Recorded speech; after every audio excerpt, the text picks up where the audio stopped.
معصوم فرماتے ہیں 3 طرح کے خوف انسان کو ڈپریشن میں ڈالتے ہیں، 3 طرح کے خوف انسان کو افسردہ کرتے ہیں، 3 طرح کے خوف انسان کی زندگی کو بے جان بنا دیتے ہیں، مزہ ہی نہیں ہوتا اس بندے کی زندگی میں۔ پہلا خوف الحقد، یہ سپاہی جہالت، حقد، بغض رکھنے والا بندہ، یہ کبھی خوش نہیں رہتا، نفرتیں دل میں پالنے والا بندہ کبھی دل میں خوش نہیں۔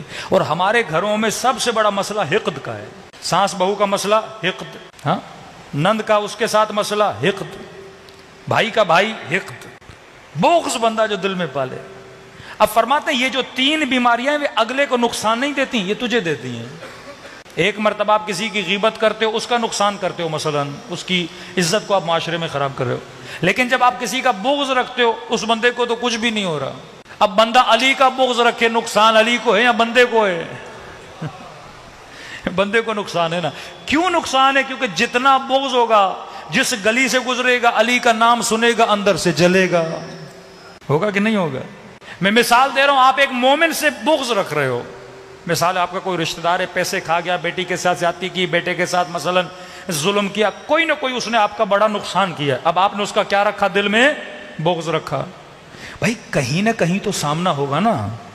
اب آ گئے امام حسین کی مجلس میں، آپ یہاں بیٹھے ہو، وہ آ کے ادھر بیٹھ گیا،